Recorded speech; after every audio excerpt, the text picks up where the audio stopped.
I'm not just going to review a couple more projectile motion problems, just because I really want you to understand this as deeply as possible. Because really, the rest of physics that we do, the rest of mechanics, a lot of it really just depends on your understanding of projectile motions, and hopefully this will be intuitive for you after some point. So let's just go back to a problem we did before. Let's say that I'm at the top of a building, and I take a rock or a ball, and I don't recommend that you do this, and I drop it. I drop the ball. And let's say that I know that the building, that the height, so that the building is, well, I don't know. Let's say it's a very tall building. Let's say it's well, let's say it's not too tall. Let's say we're throwing it from the 10th story, so it's roughly 100 feet, or that's about 30 meters, right? 30 meters. So the ball is going to go 30 meters down. So the change in distance is going to be minus 30 meters, right? The ball is going to fall 30 meters. Now, if I ask you, hey, how fast is that ball going to be when it right before it hits the ground? Well, there's two. I could rewrite all the formulas, but I think hopefully you know them by now. But there's two kind of interesting formulas we might use, and I'll also show you maybe how to do this more intuitively. But there's VF squared is equal to VI squared plus 2AD. And then and this is 2 times delta D, right? Whoops, plus 2A times change in distance. Sometimes I'll just write that as distance. And then there was change in distance is equal to the initial velocity times time plus acceleration times squared over 2, right?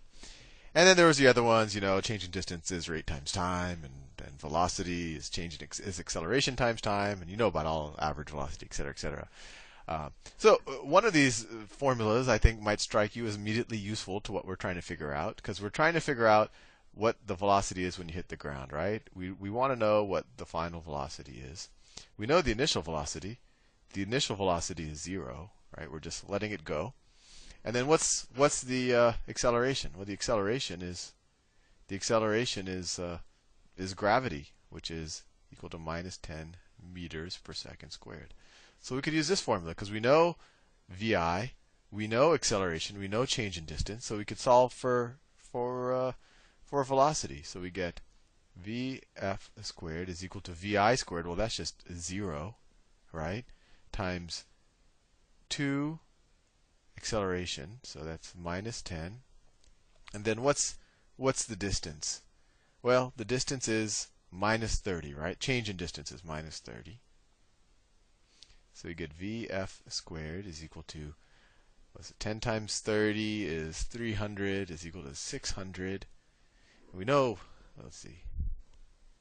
So if I took 600 square root, so roughly 24.5 meters per second. So VF is equal to 24.5, approximately equal to 24.5 meters per second. Now, if we wanted to know, well, how long did it take the thing to hit the ground, or how long should it take the thing to hit the ground? Well, then we could use this formula, right? Because we know the change in distance, we know the initial velocity is 0, we know the acceleration, so we could just solve for t. So change in distance, I said, was minus 30. Minus 30, right? The ball went down 30 meters, so we could say minus 30. And remember, let's see. Let me change the colors because I want to make sure you know which formula I'm using. So I'll do it in that color. Minus 30 is equal to the initial velocity is 0, so the initial velocity times anything is 0, so this term cancels out. Plus AT squared over 2. So what's A? A is minus 10. Minus 10 divided by 2 is minus 5. So it's minus 5t squared. And so you divide both sides by 5, and you get t squared is equal to 6. Once again, use the trusty calculator. The square root of 6 is roughly 2.45 seconds. T is equal to 2.45 seconds. Pretty neat. Using these two formulas in about 3 minutes, and we probably do it faster if we weren't explaining it, so you could do it really fast on an exam. I just said I drop a ball from a building that's what did I say, 30 meters high. Now, very quickly, we were able to figure out how fast it was falling when it hit the ground, and how long should it take for it to fall. And if I were to give you one of the other pieces of information, if I told you that the ball took 2.45 seconds to fall, and I didn't tell you the distance, then you could have figured out the distance based on that information using the same formula. So hopefully that makes some sense. So let me do. Actually, I'll leave it there right now. I just wanted to show you that when you actually just go straight to the formulas and you don't do all of the kind of meandering explanations that I tend to do, which I do for a reason. I do them to give you an intuition. But when you just go straight to the formulas, these equations, these problems don't really take much time. But with that said, let me show you how to do it intuitively if you forget the formulas. So once again, I'm dropping a ball. It's a 30-meter building, right? And I want to figure out what the speed is when it hits and how long did it take to fall. Well, let's just start with our basics. Let's say I just had amnesia and the only thing I remember is change in distance. Change in distance is equal to rate times time, or average rate or average velocity times time. And I know that change in velocity is equal to acceleration times time. If I know that my acceleration is constant, otherwise it would be kind of the average acceleration. But this is all you have to know, and I'm going to show you right now.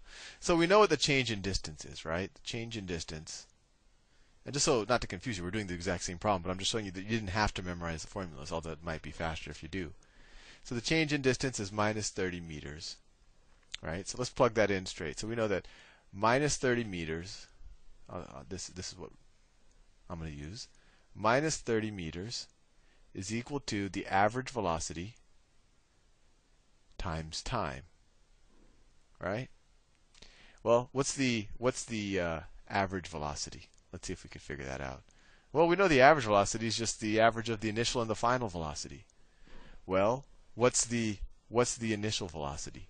Well, the initial velocity is 0. VI is 0. The final velocity is, well, it's the final velocity. We don't know that yet. So what's the average velocity going to be? It's going to be the average of these two numbers. So the average velocity is going to be, this is a little too bloody. I don't like this color. The average velocity is going to be the final velocity plus the initial velocity over 2, which equals VF over 2, right? So let's put that into our formula.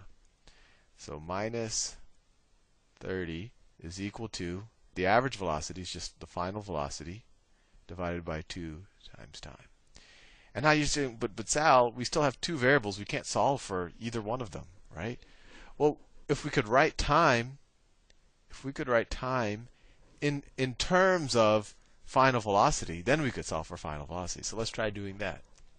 So let's use this equation right there. Change in velocity is equal to acceleration times time.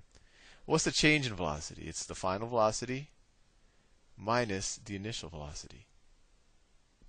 And that equals acceleration. Acceleration is minus 10 meters per second squared times time. And what's the initial velocity? That's 0, right? So we know that VF, this is 0, is equal to minus 10t. And if we wanted to write the other way, we could say t is equal to minus VF